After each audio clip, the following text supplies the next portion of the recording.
రెండంచుల ఖడ్గం అనే ఈ టీవీ కార్యక్రమాన్ని వీక్షిస్తున్న ప్రియులైన దేవుని పిల్లలందరికీ క్రీస్తునందు శుభములు తెలియజేసుకుంటున్నాను. ప్రియమైన దేవుని పిల్లలారా, ప్రార్థన చేసుకుందాం. పరలోకమందున్న మా కన్న తండ్రి నాయన, మీ పిల్లలకు మీ గురించి మీరు రాయించిన మాటల్లో నుండి చెబుతుండగా సహాయం చేయండి. వినబోయే మీ పిల్లలు ఈ మాటల్లోని మహాజ్ఞానాన్ని గ్రహించగలుగుటకు కృప చూపించండి. మీ ప్రియకుమారుడు మా రక్షకుడినైన యేసుక్రీస్తు ప్రభువారి పేరట ఈ ప్రార్థన సమర్పించి అడిగి వేడుకుంటున్నాం తండ్రి, ఆమేన్. ప్రియమైన దేవుని పిల్లలారా, రోజు నేను మీతో చెప్పబోయే అంశం దేవుని చిత్తం. దేవుని చిత్తం, దేవుని చిత్తము అనగానే మనసు లేక ఇష్టము.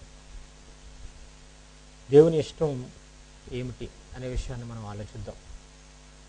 భార్యకు భర్త ఇష్టం తెలుసు, భర్తకు భార్య ఇష్టం తెలుసు.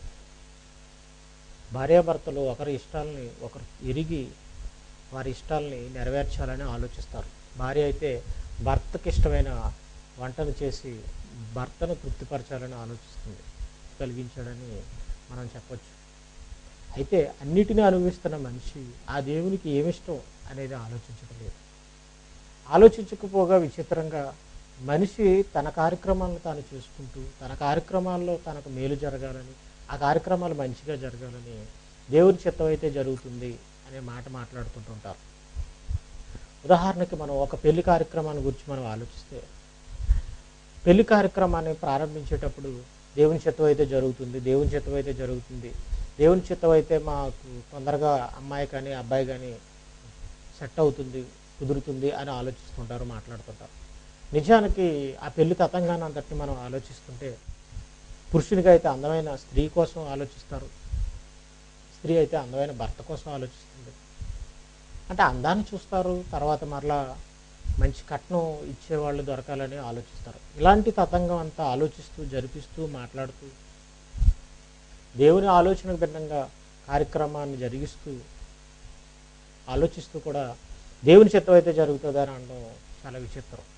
అలాగే ఇల్లు కట్టేటప్పుడు, ఉద్యోగం కోసం వెతికేటప్పుడు దేవుని చిత్తం అయితే జరుగుతుంది అని అంటారు. మన ఉద్యోగం జరగడం జరగకపోవడం అనేది దేవుని ఇష్టానికి దానికి సంబంధం లేదు ప్రియమైన వల్ల. అవి మన పనులు. మనం భూమి మీద పుట్టింది ఎందుకో తెలుసా? దేవుని ఇష్టాన్ని నెరవేర్చి దేవుడు ఉన్న లోకానికి వెళ్ళడానికే. యేసుప్రభు వారు కూడా చెప్పారు కదండి, ప్రభువా ప్రభువా అని పిలుచు ప్రతివాడు పరలోకమందు ప్రవేశింపడు, కానీ పరలోకమందు ఉన్న నా తండ్రి చిత్తము చొప్పున చేయవాడే. మనం వెతికే ఉద్యోగానికి సంబంధించి, పెళ్లి సంబంధాలకు సంబంధించి, గృహ నిర్మాణం గురించి, మన కార్యక్రమాల గురించి మనం దేవుని చిత్తం అయితే అని ఆలోచిస్తాం. అంతేకాని అసలు దేవునికంటూ ఒక చిత్తం ఉందని మనం ఆలోచించకపోవడం చాలా దౌర్భాగ్యం. దేవునికి ఒక చిత్తం ఉందని, దేవునికి కొన్ని ఇష్టాలు ఉన్నాయి, ఆ ఇష్టాలు మనం నెరవేర్చాలి. ఆ ఇష్టాలు మనం భూమి మీద నెరవేర్చి ఆయన ఉన్న లోకానికి రావాలి. కాబట్టి మనం దేవుని చిత్తం ఏదని మనం ఆలోచించకుండా మన పనులు మన కార్యక్రమాల గురించి దేవుని చిత్తం అయితే జరుగుతుంది అని అనడం ఎంతవరకు సబబు మీరు ఆలోచించండి. ఒక విషయాన్ని ఆలోచిద్దాం ప్రియమైన వాళ్ళ. యేసుప్రభు వారు సువార్త ప్రకటిస్తూ అలాగా వెళ్ళిపోతున్నప్పుడు మార్త అనే ఆవిడ యేసుక్రీస్తుని తన ఇంట్లోకి చేర్చుకుంది. ఆమెకు మరి అనే ఒక సహోదరు ఉంది. ఆమె ఏం చేస్తుందో తెలుసా ప్రియమైన వాళ్ళరా? చేర్చుకున్న ఆమె ఏదో విస్తారమైన పని పెట్టుకుని తొందరపడుతుంది. ఆమె సోదరి యేసుపాదాల దగ్గర కూర్చుని వాక్యం వింటుంది. వాక్యం వింటుంటే మార్త తొందరపడి విస్తారమైన అనేక పనిపాట్లు పెట్టుకోవడం చేత తొందరపడి ఏమంటుందంటే, ప్రభువా నన్ను ఒంటరిగా విడిచిపెట్టుట చేత నీకు చింతలేదా అని అడిగింది ఆమె. అంటే నేను ఇన్ని పనులు చేసుకుంటున్నాను, ఆమె నీ దగ్గర కూర్చుని వాక్యం వింటుంది, ఆమెకి ఎలాగూ బుద్ధి లేదు. కనీసం నీవైనా నేను ఇంత తొందరపడి ఇంత పని పాటుల వలన తొందరపడుతుంటుంటే, ఇన్ని పనుల్లో సతమతం అవుతుంటుంటే కనీసం నీకు చింతలేదా అని అన్నప్పుడు యేసుప్రభు వారు ఒక మాట అన్నారండి, మార్త నీవు అనేకమైన విస్తారమైన పనులు పెట్టుకోవడం చేత నువ్వు తొందరపడుతున్నావు, కానీ అవసరమైంది ఒక్కటే అని అన్నాడు. మరియా ఉత్తమమైన దాన్ని ఏర్పరచుకుంది, అది ఆమె వద్ద నుండి తీసివేయబడింది అన్నాడు. అంటే అవసరమైంది ఒక్కటే అంటే ఏంటి ప్రియమైన వాళ్ళ? ఆ ఒక్కటే మరియా చేస్తుంది ఏంటి? వాక్యం వింటుంది. ఈ భూమి మీద పుట్టిన మనకి ఎన్నో పనులు మనకున్నాయి. ప్రతి మనిషి తెల్లవారులు లేస్తే ఎన్నో పనులు. ఎంతోమంది మనం చూస్తుంటే రహదారులపై ఎంతోమంది బిజీగా వెళ్ళిపోతుంటుంటారు, అటు ఇటు వెళ్ళిపోతుంటుంటారు. బస్సుల్లో ఎంతోమంది ప్రయాణిస్తుంటుంటారు. ఏంటి వీళ్ళు చేసే పనులు అంటే విస్తారమైన పనులు ప్రతి మనిషికి. కానీ అవసరమైంది ఒక్కటే అని యేసుప్రభువారు అంటున్నాడు, అది వాక్యం వినడం. వాక్యం వినడం, దాన్ని గ్రహించడం, దాన్ని గైకొనడం, అదే మనిషికి అవసరమైన పని అని దేవుడు చెప్తున్నాడు. కాబట్టి ప్రియమైన వాళ్ళారా, మన పనులు మనం చేసుకుంటూ దేవుని చిత్తం అయితే దేవుని చిత్తం అని ఆలోచించడం మంచిది కాదు ప్రియమైన వాళ్ళారా. అయితే మనం ఆలోచిద్దాం ప్రియమైన వాళ్ళారా. అపోస్తులైన పౌలు రోమీలికి రాసిన పత్రిక 12వ అధ్యాయం 1వ వచనం. కాబట్టి సహోదరులారా, పరిశుద్ధమును దేవునికి అనుకూలమునైన సజీవ యాగంగా మీ శరీరములను ఆయనకు సమర్పించుకునుడని దేవుని వాత్సల్యను బట్టి మిమ్మల్ని బతిమాలుకొనుచున్నాను. ఇట్టి సేవ మీకు యుక్తమైనది. మీరు ఈ లోక మర్యాదను అనుసరింపక ఉత్తమమును అనుకూలమునైన సంపూర్ణమునై ఉన్న దేవుని చిత్తమేదో పరీక్షించి తెలుసుకున్నట్లు మీ మనస్సు మారి నూతన మగుట వలన రూపాంతరం పొందుడి. అంటే దేవుని చిత్తమేదో పరీక్షించి తెలుసుకోవాలని అంటున్నాడు అపోస్తులైన పౌలు. దేవుని చిత్తమేదో పరీక్షించి తెలుసుకున్నట్లు. దేవుని చిత్తాన్ని పరీక్షించి తెలుసుకోవాలని అంటే అది చాలా కష్టం ప్రియమైన వాళ్ళారా. దేవుని చిత్తం మనకు తెలియాలని అంటే అది చాలా కష్టం. దాన్ని పరీక్షించాలి, పరీక్ష చెయ్యాలి. అలా తెలుసుకోవాలని అంటే ముందు మీ మనసు మారాలి. మీ మనసు మారాలి. ఈ లోక సంబంధమైన వ్యాపకాల్లో మీరు ఆలోచించే మనసు మీకు ఉండకూడదు. దేవుడు మనకి ఈ జన్మనిచ్చింది దేవుడి కోసం బ్రతకడానికనే ఆలోచన, మంచి మనసు మనకు ఉండాలి. మీ మనస్సు మారాలి. అలా మారి మీరు నూతనం అవ్వాలి. నూతనమై మీరు రూపాంతరం పొందాలి. ఆ మారిన మనసు ద్వారా మీలో నూతనత్వం కలగాలి. మీరు రూపాంతరం పొందాలి. దేవుని కోసం పుట్టిన ఒక వ్యక్తిగా రూపాంతరం పొందాలి. అప్పుడు పరీక్షించగలవు, తెలుసుకోగలవు దేవుని చిత్తం మీద. అందుకే ఆ పైన మరలా ఏమని చెబుతున్నాడు, కాబట్టి సహోదరులారా, పరిశుద్ధమును దేవునికి అనుకూలమునైన సజీవ యాగముగా మీ శరీరంలో ఆయనకు సమర్పించుకోండి. దేవుని చిత్తం ఏదో పరీక్షించుకోవాలంటే మీ మనసు మారాలి, నూతనం అవ్వాలి, రూపాంతరం పొందాలి. ఎలా, ఎందుకు? దేవునికి అనుకూలమునైన అంటే దేవుడికి అనుకూలమైనట్టుగా, దేవుడు ఆయనకి ఎలా అయితే మనం కావాలని దేవుడు అనుకుంటున్నాడో, దేవుడు ఏ ఏ పనులైతే మనం చేయాలని అనుకుంటున్నాడో అలా ఆయనకు అనుకూలమైన అంటే మన పనులు గురించి మనం ఆయన గురించి ఆలోచించకూడదు. ఆయన కొరకు మనం బ్రతకాలి. అనుకూలమైన సజీవ యాగముగా అంటే బ్రతుకున్న నీవు ఆయనకు అనుకూలమైన పనులు కార్యక్రమాలు చేస్తూ సజీవ యాగంగా అంటే యాగం అయిపోతూ చివరికి నీ ప్రాణాలను అయినా పెట్టాలి.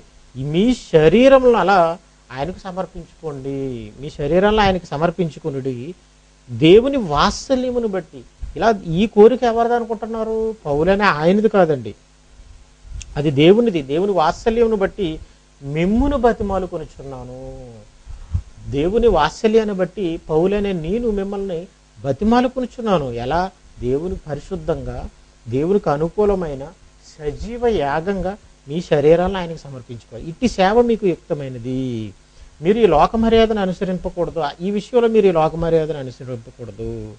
ఉత్తమమును దేవుని చిత్తం అనేది ఒక ఉత్తమమైంది, అనుకూలమును సంపూర్ణమునై ఉన్న దేవుని చిత్తం ఏదో ఉత్తమం. ఉత్తమం అనగా వాక్యం ఏదైతే చెబుతుందో అదే ఉత్తమైంది. అనుకూలం అంటే దేవుడు ఎలా అయితే చేయాలని ఆయన పనిని మనం కోరుకుంటున్నాడో అలా చేయడమే అనుకూలం. ఆ అనుకూలం ఉత్తమును అనుకూలమును అంటే చేయగలం మనం. దేవుడు అనుకున్నది మనం చేయగలం, అది మంచిది కూడా. అనుకూలమునైన సంపూర్ణమునై ఉన్న దేవుని చిత్తమేదో, అనుకూలమును సంపూర్ణమునై ఉన్న దేవుని చిత్తమేదో పరీక్షించి తెలుసుకున్నట్లు మీ మనసు మారి నూతన మగుట వలన రూపాంతరం పొందండి. అంటే భక్తుడు దేవుని చిత్తమేదో మనం తెలుసుకోవాలని ఆలోచిస్తున్నాడు, చెబుతున్నాడు. అంటే దేవుని చిత్తమేదో మనం తెలుసుకోవాలి, పరీక్షించి తెలుసుకోవాలి. కొలసీలకు రాసిన పత్రిక 1వ అధ్యాయం 12వ వచనం. అందుచేత ఈ సంగతి వినిన నాటి నుండి మిమ్మును మీ నిమిత్తము ప్రార్థన చేయడం మానక మీరు సంపూర్ణ జ్ఞానమును ఆత్మ సంబంధమైన వివేకము గలవారును ఆయన చిత్తమును పూర్ణముగా గ్రహించువారునై, ఆయన చిత్తమును పూర్ణముగా అసంపూర్ణంగా కాదు, పూర్ణంగా గ్రహించు వారునై ప్రతి సత్కార్యములో సఫలులగుచు. ఆయన చిత్తాన్ని మనం పూర్ణంగా గ్రహిస్తే, ఆత్మ సంబంధమైన వివేకం మనకుంటే, ఆయన చిత్తాన్ని మనం పూర్ణంగా గ్రహిస్తే ప్రతి సత్కార్యములో, అంటే దేవుడు ఏవేవి కార్యాలు మనం చేయాలని అనుకున్నాడో అవి వాక్యంలో ఉన్నవి, వాక్యమే సత్యం. ప్రతి సత్కార్యంలో, వాక్యం చెప్పే ప్రతి సత్కార్యంలో సఫలగుచు దేవుని విషయమైన జ్ఞానమందు అభివృద్ధి పొందొచ్చు. అంటే ఇంకా జ్ఞానం మనం లోతుగా తెలుసుకుంటూ అన్ని విషయంలో ప్రభువుని సంతోషపెట్టినట్లు. అంటే ప్రభు చిత్తాన్ని తెలుసుకుని మనం ఏం చేయాలంటే దేవుని చిత్తాన్ని తెలుసుకుని ప్రభువుని సంతోషపెట్టాలి. అంతేగాని మన కార్యక్రమాల విషయంలో దేవుడు ఆయనకి ఇష్టమైతే చేయడు, చేయకపోవడం, చేస్తే నువ్వు సంతోషపడకపోవడం, ఇది కాదండి మనం ఆలోచించవలసింది. ఆయన చిత్తం ఏంటో మనం తెలుసుకోవాలి, ప్రభువును మనం సంతోషపెట్టాలి, ఆయనకు తగినట్లుగా నడుచుకోవాలి. ప్రభువును ఎలా అయితే మనం నడుచుకుంటే ప్రభు సంతోషపడతాడో అలా మనం నడుచుకోవాలి. ఆనందంతో కూడిన పూర్ణమైన ఓర్పును, దీర్ఘశాంతను కనపరుచుకున్నట్లు ఆయన మహిమా శక్తిని బట్టి సంపూర్ణ బలముతో బలపరచబడిన వలన ఆయన మహిమా శక్తిని బట్టి మీరు దేవుని చిత్తాన్ని తెలుసుకుని ప్రతి సత్కార్యంలో సఫలం అవ్వడానికి మీకు ఆయన మహిమా శక్తి కావాలి. ఆ సంపూర్ణ బలముతో మిమ్మల్ని బలపరచబడాలని నేను వేడుకుంటున్నాను ఆయన ప్రార్థన చేస్తున్నట్టుగా మనం ఈ వచనాల్లో చూడగలం. ప్రియమైన వాళ్ళారా, అంటే దేవుని చిత్తాన్ని మనం తెలుసుకోవాలి, అది పూర్ణంగా తెలుసుకోవాలి. ఆ చిత్తాన్ని ప్రకారంగా మనం నడుచుకోవడానికి, జరిగించడానికి ఆయన మహిమా శక్తి సంపూర్ణ బలంతో మనం బలపరచబడాలి అని పౌలు మనం చెప్తున్నట్టుగా మనం చూడగలం. అయితే మనకి ఎలా తెలుస్తుంది దేవుని చిత్తం ఎక్కడుంది అని మనం ఆలోచించగలిగితే, బోధించే బోధలు ఎవడైనను ఆయన చిత్తము చొప్పున చేయ నిశ్చయించుకొనిన ఎడలా, ఎవడైనా నీవెవరైనా ఒకవేళ తండ్రి చిత్తం చొప్పున చేయాలని నిశ్చయించుకున్నావు, ఈ మాటలన్నీ చూస్తున్నప్పుడు నిజంగా నేను తండ్రి చిత్తాన్ని చొప్పున చేయాలి అని నీకు ఒకవేళ నిశ్చయం ఉంటే, ఈ మాటలు మనం చూస్తున్నప్పుడు మరి అలా తండ్రి చిత్తం చొప్పున చేయకపోతే మన పరలోక రాజ్యం ప్రవేశించం కాదు ప్రియమైన వాళ్ళారా. కాబట్టి తప్పనిసరిగా నిశ్చయించుకోవాలి. నిశ్చయించుకునే వల్ల ఆ బోధ, ఆ బైబిల్లో ఉన్న బోధ వాస్తవం ఏంటి అనేది గ్రహించాలి. సత్యం ఏంటి విషయాల్లో, ఆయా విషయాల్లో చెప్పబడిన విషయాల్లో ఉన్న పరమార్థం ఏంటి అనే విషయాన్ని మనం తెలుసుకోవాలి. ఆ బోధ దేవుని వలన కలిగినదో లేక నా అంతటా నేనే బోధించుచున్నాను వాడు తెలుసుకును. ఎవడైనా దేవుని చిత్తం చొప్పున చేయి నిచ్చుకుని వల్ల ఆ బోధ విన్నే బోధ అది దేవుని వల్ల కలిగిందో లేకపోతే అతనంతటా అతను చెబుతున్నాడో తెలుసుకోవాలి అని చెబుతున్నాడు. అంటే దేవుని చిత్తం ఎక్కడ ఉందంటే బైబిల్లో ఉంది. ఆ బైబిల్ మీరు అనేక సార్లు వింటున్నా మీరు ఆ బోధ ఎలా కలిగింది, ఎవరు చెబుతున్నారు, ఏం చెబుతున్నారు, వాస్తవాలు ఏంటి అనేవి తెలుసుకోవాలి. దాని ప్రకారంగా మీరు జరిగించాలి, దేవుని చిత్తాన్ని జరిగించాలని మీరు నిశ్చయించుకుంటే అని యేసుప్రభువు వారు పౌలు గారు దేవుని చిత్తాన్ని పరీక్షించి తెలుసుకోమని, పరీక్షించి ఎందుకు తెలుసుకోవాలో, శరీరాన్ని మనం ఆ చిత్తాన్ని నెరవేర్చడంలో సజీవ యాగంగా మనం అర్పించాలని, దాని కొరకు మహిమా శక్తి బలం సంపూర్ణ బలంతో మనం బలపరచబడాలని పౌలు గారు చెప్పారు. పేతురు గారు ఇక్కడ ఏమని చెప్తున్నారంటే ప్రియమైన వాళ్ళారు, ఇక్కడ దేవుని చిత్తం ఏంటో చెప్తున్నాడు. దేవుని చిత్తాన్ని తెలుసుకోమన్నాడు బైబిల్లో. మనం ఇంతకుముందు చూసిన రెఫరెన్స్లో పరీక్షించి తెలుసుకోవాలని యేసుప్రభువు కూడా నిశ్చయించుకుంటే, దేవుని చిత్తాన్ని జరిగించాలని నిశ్చయించుకుంటే అది వాస్తవాన్ని గ్రహించాలి అని యేసుప్రభువు కూడా చెప్పారు. ఈ మధ్యన మీకు అనేక బోధలు మీరు వినే ఉంటారు, ఎవరు నోటుకు వచ్చినట్టుగా వాళ్ళు మాట్లాడుతున్నారు. కాబట్టి ప్రియమైన వాళ్ళారా, మనం దేవుని చిత్తాన్ని నెరవేర్చాలనుకుంటున్నాం వారు తప్పనిసరిగా బోధ అనేది ఎవరు చేస్తున్నా అది వాస్తవం అవాస్తవం అనే విషయాన్ని మనం తప్పనిసరిగా పరీక్షించవలసిన అవసరం ఉంది. అయితే పేతురు గారు ఇక్కడ మనకు ఒక దేవుని చిత్తాన్ని పరిచయం చేస్తున్నారు. ఏమని? ఎలయనగా మీరిట్లు యుక్త ప్రవర్తన గలవారై అజ్ఞానంగా మాట్లాడు మూర్ఖుల నోరు ముయుట దేవుని చిత్తం. మీరు ఇట్లు యుక్త ప్రవర్తన గలవారై అజ్ఞానంగా మాట్లాడు మూర్ఖుల నోరు ముయుట దేవుని చిత్తం. అంటే దేవుడు ఏది ఇష్టపడుతున్నాడంటే అజ్ఞానంగా మాట్లాడే మూర్ఖుల నోరు మూయుట, మనం మూయుట దేవుని చిత్తం అని చెప్తున్నాడు. మూర్ఖుల నోరు మూయుట దేవుని చిత్తం అని చెప్తున్నాడు. ప్రియమైన వాళ్ళారా, మూర్ఖుల నోరు మనం మూయాలి. ఎలా మూయాలి? అది దేవుని చిత్తం అంటున్నాడు. ఈ మధ్యన ఒక ఆయన మాట్లాడుతూ ఇదే వచనాన్ని గురించి మాట్లాడుతూ అనేక మంది ఎలా చెబుతున్నారు అంటే దేవుడు మూర్ఖుల నోరు మూయమన్నాడు కదా అని వాళ్ళకి ఇష్టం వచ్చినట్టుగా మాట్లాడుతున్నారు అని మాట్లాడుతున్నారు. వాళ్ళు తిడుతున్నారు వాళ్ళని అని చెబుతున్నారు. నిజానికి బైబిల్ చెబుతున్నప్పుడు, వాస్తవాలు చెబుతున్నప్పుడు, అది మనం గద్దించి చెబుతున్నప్పుడు, గట్టిగా చెబుతున్నప్పుడు, వాళ్ళు తప్పు చేస్తున్నారని గద్దిస్తున్నప్పుడు అది తిట్టడం అవ్వదు ప్రియమైన వాళ్ళారా. తిట్లు అనేవి మనకు తెలుసు. తిట్లు అనేవి మీ అందరికీ తెలుసు. చిన్నప్పుడు ఎంతోమంది తిట్టుకుంటుంటుంటారు. అవి తిట్లు ప్రియమైన వాళ్ళారా. మీరు ఏదైనా పని చేస్తున్నారు, మీరు ఆఫీస్లో పని చేస్తున్నారు, మీరు లేటుగా వెళ్ళారు ఆఫీస్కి, మీ బాస్ లేటుగా వచ్చారేటి, ఇలా లేటుగా వస్తే ఎలాగా, రేపు నుంచి త్వరగారా అని అన్నాడు అని అనుకోండి. అప్పుడు ఏమంటారు, నిన్ను బాస్ తిట్టినట్టున్నాడా అంటారు. నిజానికి అది తిట్టు ఎలా అవుతుంది? అది తిట్టు కాదు ప్రియమైన వాళ్ళ. అంటే మాట అనడానికి అందరూ అలా అంటారు. అది ఏంటంటే గద్దించడం, సరిచేయడం. అలాగే బైబిల్ తప్పుగా బోధిస్తున్నప్పుడు, వాళ్ళని గద్దిస్తున్నప్పుడు అది తిట్టు అవుతుంది ప్రియమైన వాళ్ళు. అలా తిడుతున్నారు, ఇలా చేస్తున్నారు, వాళ్ళు రెచ్చిపోయి గట్టిగా చెబుతున్నారు. వాళ్ళకి ఈ వాక్యం సరిగా అర్థం కాలేదు. ఎందుకంటే కింద మీరు స్వతంత్రులయ్యండి, దుష్టత్వం కప్పిపెట్టుకుంటూ మీ స్వతంత్రమును వినియోగపరచక దేవునికి దాసులమని లోబడి ఉండి అందరినీ సన్మానించడి. ఈ సన్మానించండి అనే మాట వీళ్ళకి అర్థం కావట్లేదు. కాబట్టి వీళ్ళు ఏం చేస్తున్నారు అంటే వాళ్ళని తిడుతున్నారు, వాళ్ళు గట్టిగా చెబుతున్నారు అని వీళ్ళు మాట్లాడుతున్నారు ప్రియమైన వాళ్ళారా.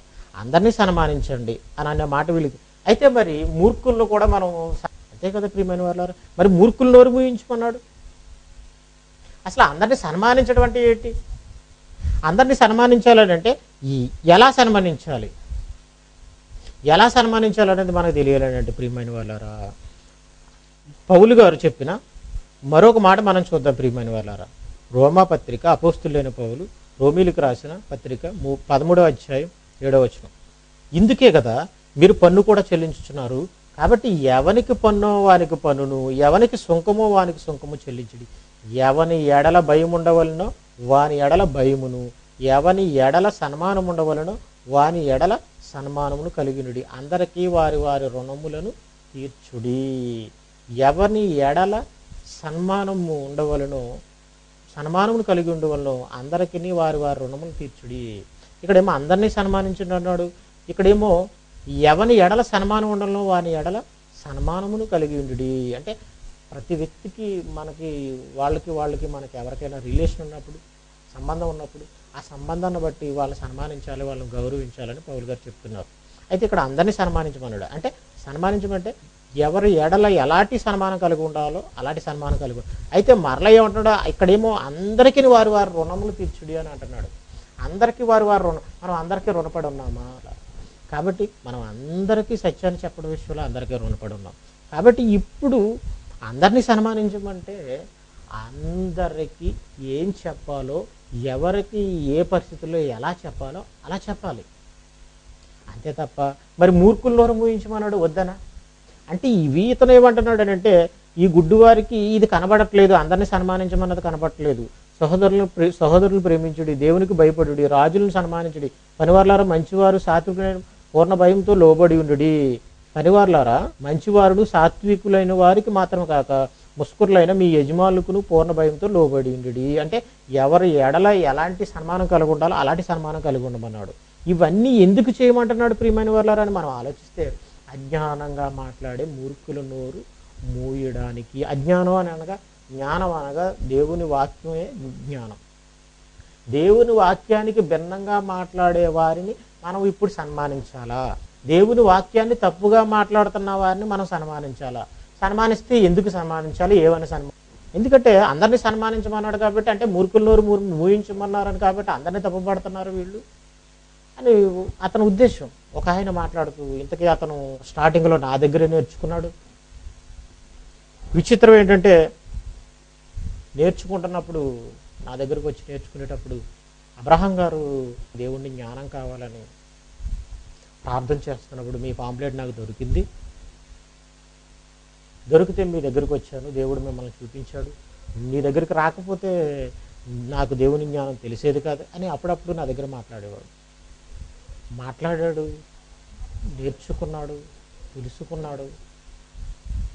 కానీ తెలుసుకున్న ఆయన కొంతకాలానికి నా దగ్గర నుంచి దూరమై ఇప్పుడు మాట్లాడుతూ బోధన చేస్తూ మరి అందరినీ సన్మానించండి అని అనే మాట ఉంది కాబట్టి అజ్ఞానంగా మాట్లాడే మూర్ఖులు నోరు మూయుట దేవుని చిత్తం అనే ఈ మాటను బట్టి అనేకులు తప్పు పడుతున్నారు, అనేకుల్ని గద్దిస్తున్నారు, గట్టిగా మాట్లాడుతున్నారు, లేకపోతే నొప్పిస్తున్నారు అని ఇతని అభిప్రాయం.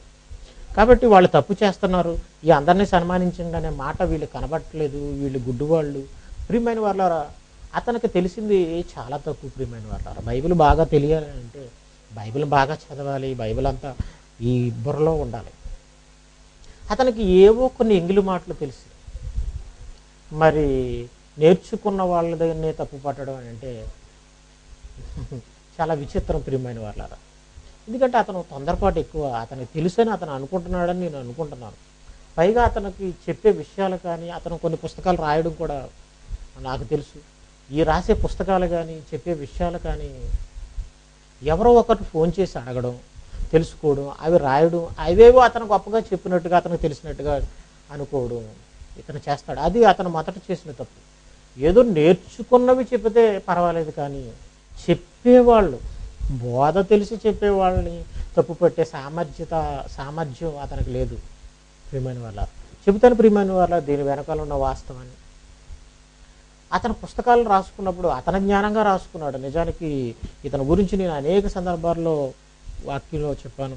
వింటున్నప్పుడే రాసుకుని అతని మాటలుగా పుస్తకంలో ప్రింట్ చేసుకున్నాడు, అతను బోధగా చూపించుకున్నాడు. తర్వాత మరలా అతను ఏదో గొప్పోడైపోయాడని అతను అనుకుంటున్నాడు, అతను గొప్పోడైపోయాడని నేను అనుకుంటున్నట్టుగా అతను భావించడం అది సరైనది కాదు.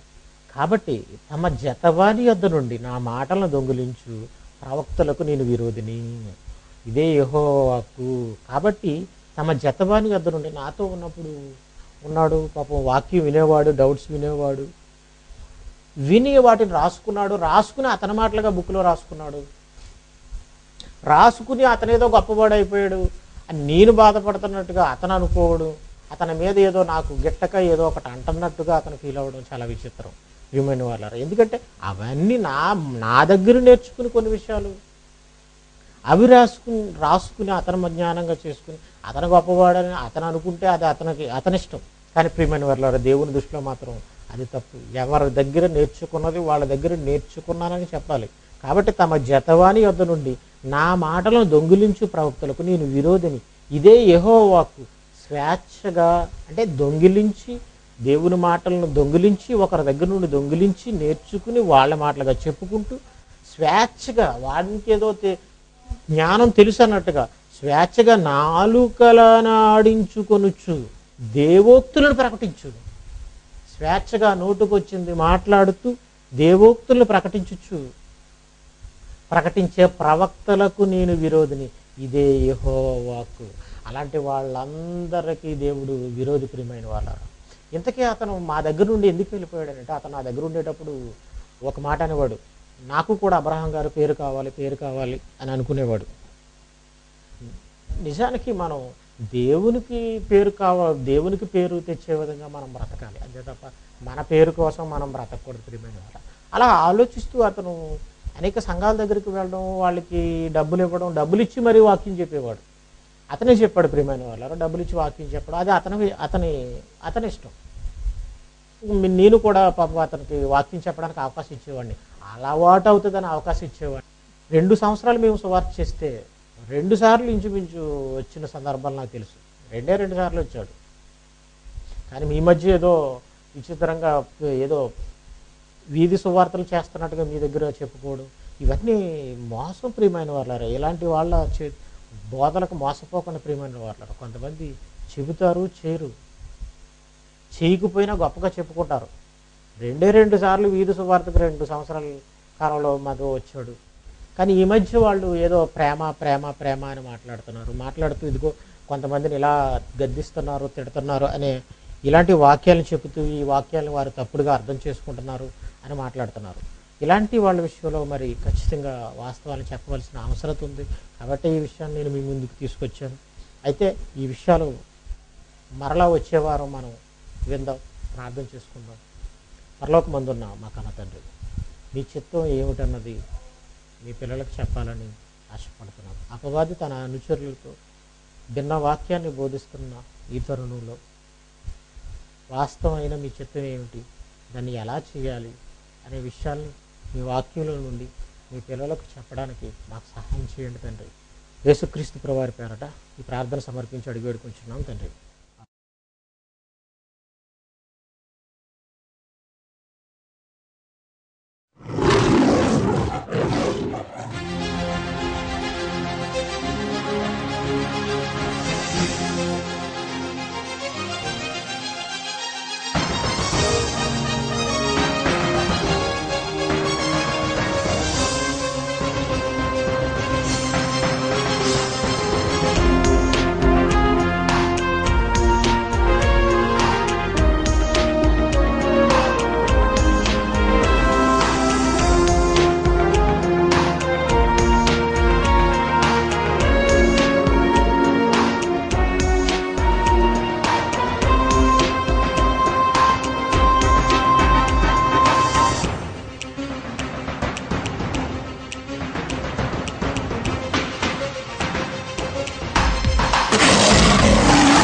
క్రీస్తు విరోధులపై సింహగర్జన, క్రైస్తవుడే చెయ్యాలి ప్రళయ గర్జన.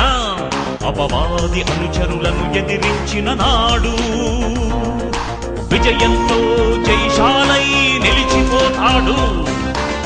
క్రీస్తు విరోధులపై సింహగర్జన, క్రైస్తవుడే చెయ్యాలి ప్రళయ గర్జన.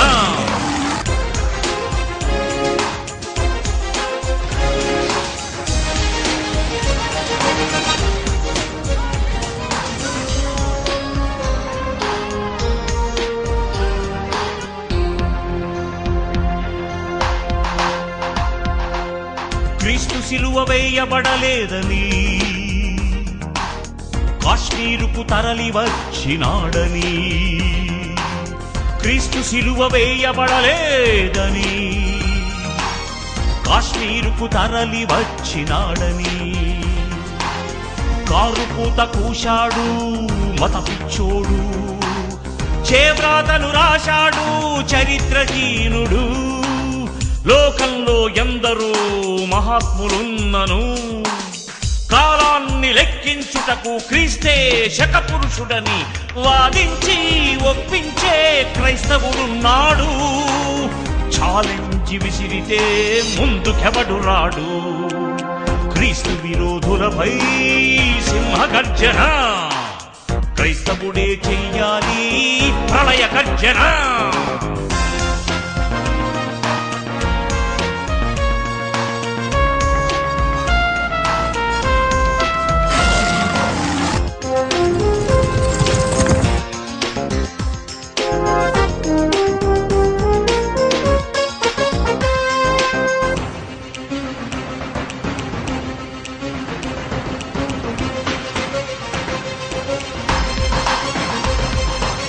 బైబిలే మహాజ్ఞాన గ్రంథమని, మత పుస్తకమన్నవాడు మూర్ఖుడని.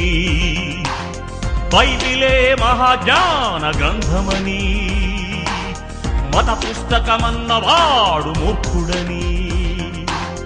ఎదిరించే వారితో తర్కించలేదా, ప్రాణాలను ప్రభు కొరకు అర్పించలేదా. చావలేని క్రైస్తవ్యం నీకెందుకు, చావోరేవో తేల్చుకొనగా రా ముందుకు.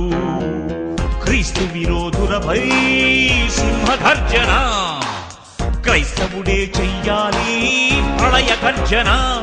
అపవాది అనుచరులను ఎదిరించిన నాడు విజయంతో జయశాలై నిలిచిపోతాడు.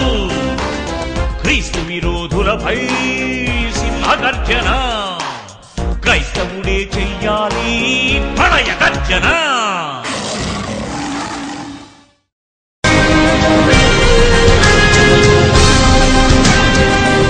The college of Bible technology Kakinada. Principal O Abraham MD/TH. Address Kakinada Sarpavaram చేపల మార్కెట్ వద్ద శెట్టిబల్జిపేట. సెల్ 9948011871. ఉచితముగా బైబిల్ ని పాఠ్యాంశాలుగా బోధించబడును. సమయం ప్రతి ఆదివారం 5 గంటల నుండి 7 గంటల 30 నిమిషాల వరకు.